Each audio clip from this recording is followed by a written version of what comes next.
guys, welcome to my channel. My name is ReadingBear and I hope you are ready for some more stories. And today, we'll take a look at some new IDontWorkHereLady content. If you enjoyed my content, please don't forget to subscribe to my channel and post some bear emojis in the comment. And now, let's dive right into the stories. The first story is titled, I Don't Know, Just Move Your Car. I was contracted out by the airport for this job that is done by one if not multiple contractors. So the deal is I do not work for the airport. My main task is to get concrete trucks into the work zone, which is funny enough beside if not on the property of the airport. Traffic does go through there, but I don't manage them. I was helping trucks delivering 6,000 pounds of concrete, that's it.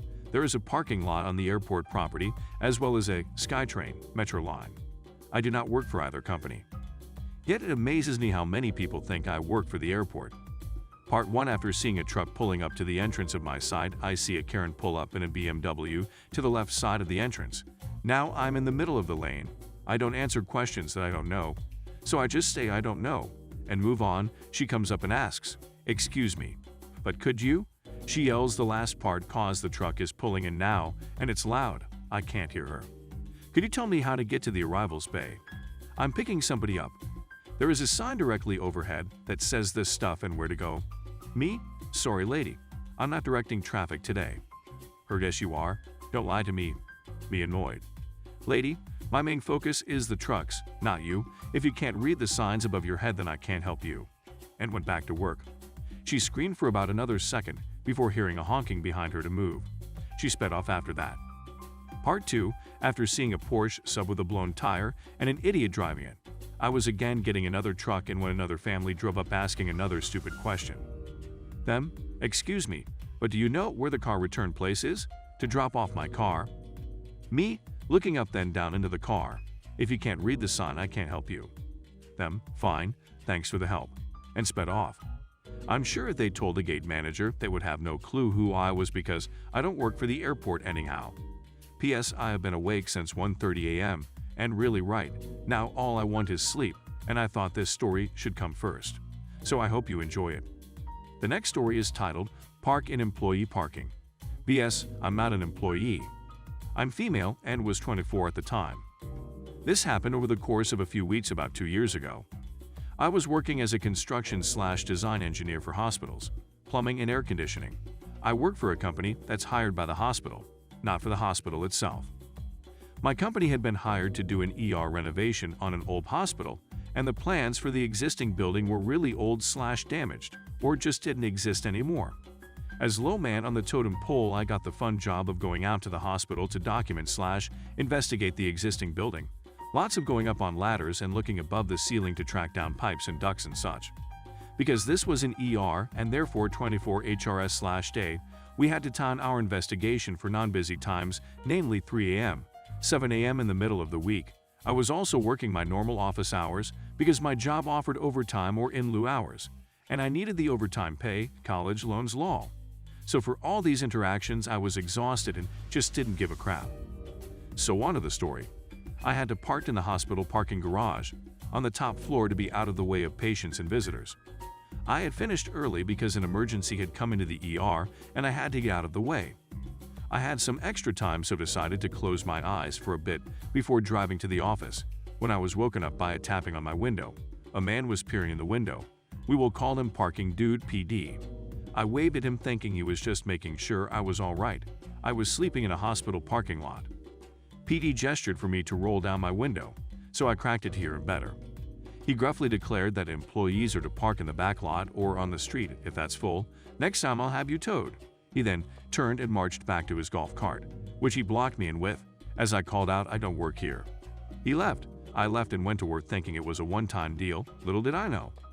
Over the next few visits, I came back to my car to find increasingly angry parking tickets about parking and employee parking from now on. They were printed on 4A and very obviously homemade, with a blurry hospital logo and word art "parking enforcement" across the top.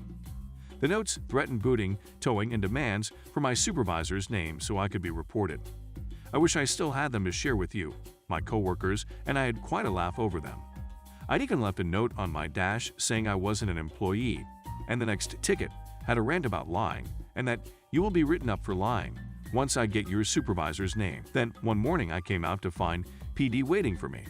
He had blocked my car with his golf cart and was grinning at me like a cat who got the cream. I walked up to him and PD said, "Employees have to park in the back lot.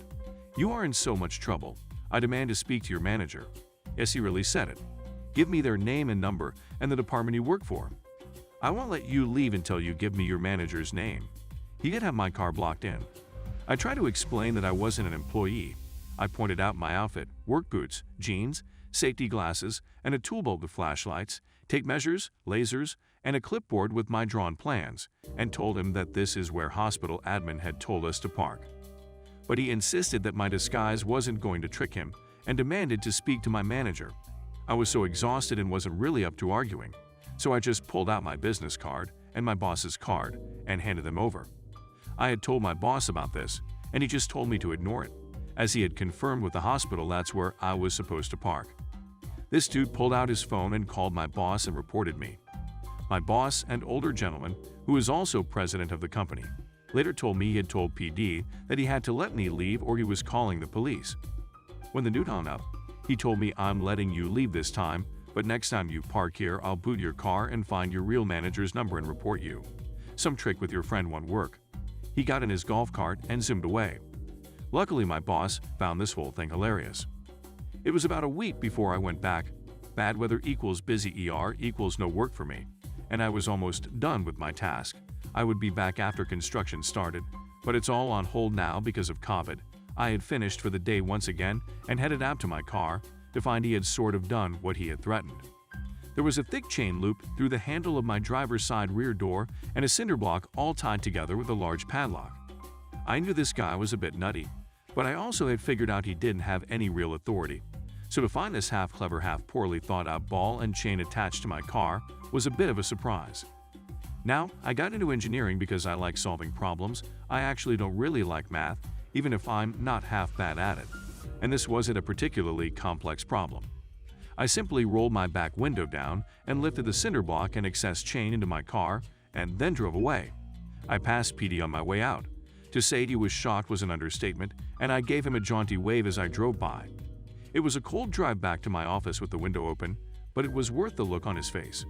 When I got to the office, I had to go in and sign out the bolt cutters and was followed out by a parade of my coworkers to see it for themselves. I had to go back one more time. I was eager to see what PD might do after his last plan failed. I came out to find he had tried the chain and cinder block bit again.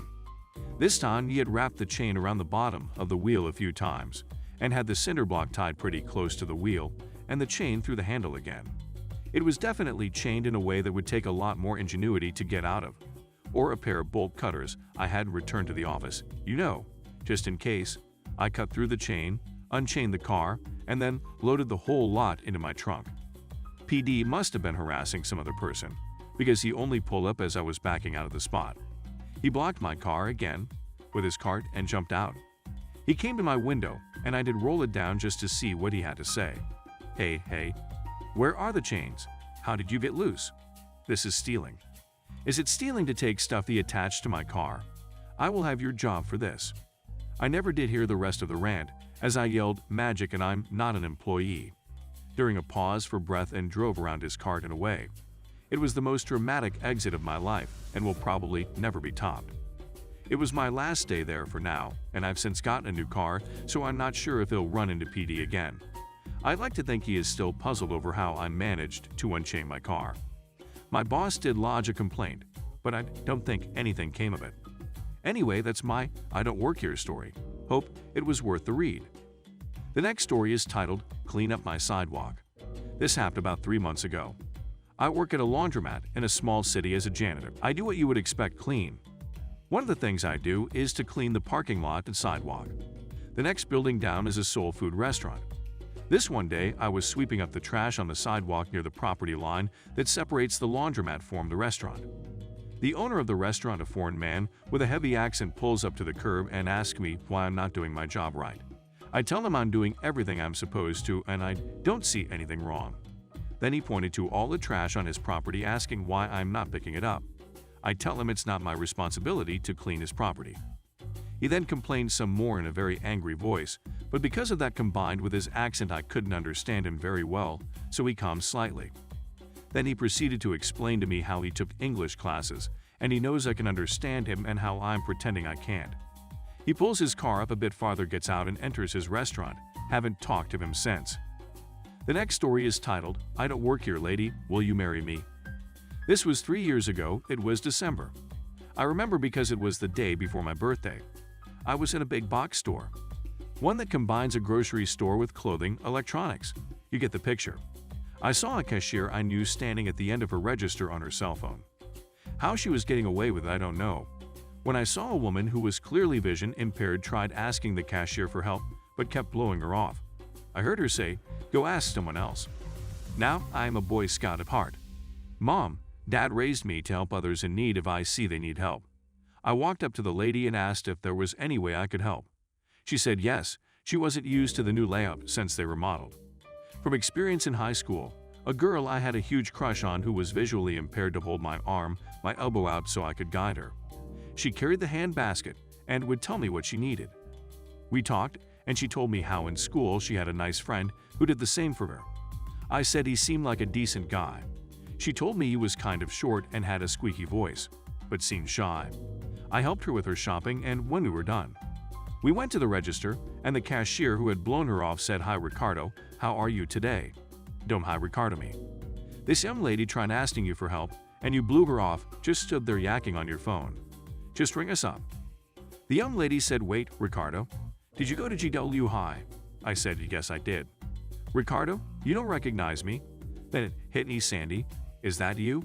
Sandy said, "Yes, she didn't recognize me or my voice. I had gotten taller, and you told me your name is Rick." "Yes, my name is Rick, short for Ricardo." Puberty hit me like a tsunami after high school. I was a real late bloomer. We talked for a while because I didn't recognize her at first. She had, how should I say this, blossomed into a beautiful woman. I confessed I had a crush on her in high school and was crushed when I heard a guy was taking her to the prom. I was trying to work up the courage to ask. Ricky, that guy who took me to prom, that was my brother. He didn't want me to miss out on it. I laughed and said, "Oh crap. If I wasn't a chicken crap asked you sooner." "You could have told me no sooner," she laughed and said, "Actually, I was hoping you would have asked. I didn't know you worked here." Yes, here comes those infamous words from my mouth. I don't work here. Sandy said, "You don't work here, and you helped me. You always were a sucker for a damsel in distress." We exchanged phone numbers and dated. And 1 year to the day in December, I asked Sandy to marry me. She said, "Yes, we are now married and very happy." I may not have taken Sandy to the prom, but I went better. I took her as my bride. Thanks for reading Enjoy Your Life.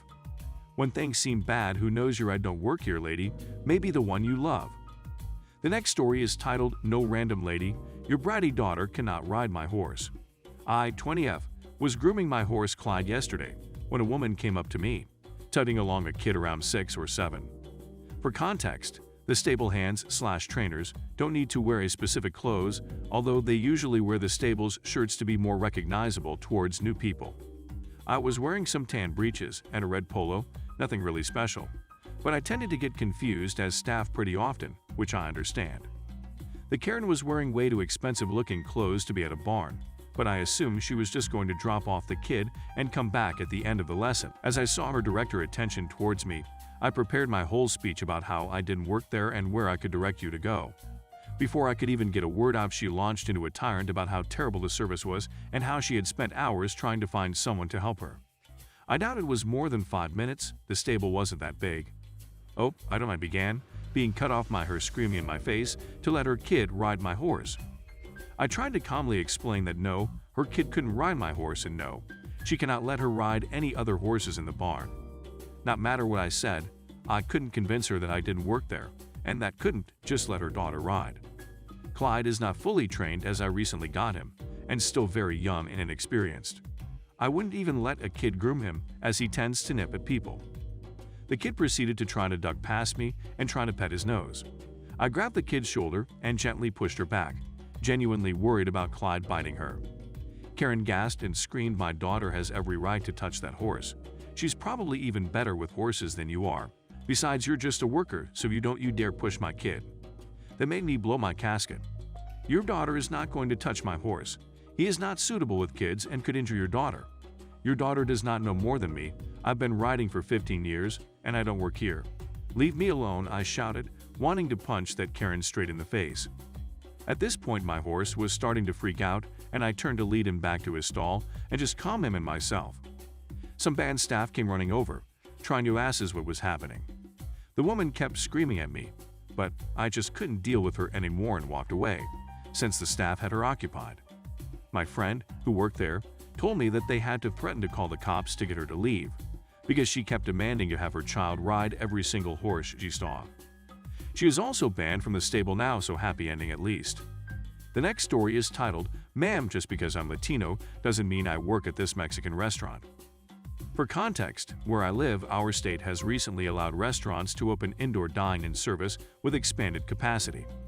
A couple of days ago, I go into one of my favorite restaurants, a Mexican restaurant, to pick up a takeout order. When I get there, the hostess/owner told me it might take an extra few minutes because they'd been bombarded by orders. Not an issue, I just wait. While I'm waiting for the hostess to come back with my food from the kitchen, I see some people I know at a table eating. They wave me over, so I go to say hi and talk to them in Spanish. We're all Latinos, while I'm waiting. Next thing I know, I hear a woman say, "Excuse me." Excuse me. It took me a minute to figure out that she was talking to me, because I looked around and didn't see the actual waitress inside. She was in the outdoor seating area. I make eye contact with this woman and ask, "Is there something I can help you with?" She rolls an eyes and replies, "Yes. I've been standing here for 10 minutes, and you refuse to even acknowledge me. I want a table for me and my friends." I tell her that I don't work at the restaurant, which she refuses to believe. "I sees you talking to seated customers, and you clearly look like you work here. Mind you, I'm dressed in jeans, a sweater, and a mask, that's it." I'd firmly tell her that I don't work here, to leave me alone, and just turn away completely as I see the hostess/owner come back from the kitchen. This is when she starts yelling. The hostess runs up and asks what's going on. The woman tells her, "You have this rude racial slur about Latinos working here that refuses to do her job. All she wants to do is talk to her friends at that table," points at the people I was talking to. "I've been waiting for over 10 minutes for a table while she ignores me. This is ridiculous that you would hire someone like that." At this point, everybody stops what they're doing after she called me a slur. Didn't hurt my feelings at all, because I know this is coming from a total random lady who is just the worst. The hostess/owner tells her that I don't work here, that calling me a slur is disgusting, and to get out and never come back. The woman just stutters a few times before storming out, saying, "Probably racial," stuff under her breath. I pay for my food, leave a huge tip, all while the owner is apologizing to me about what happened. I told her it was all good, and honestly that it was way more embarrassing for the screaming woman who had all the color drop from her face when the owner told her that I was a customer and furried it out. If you enjoyed the video, please subscribe to the channel and post some bear emojis in the comments.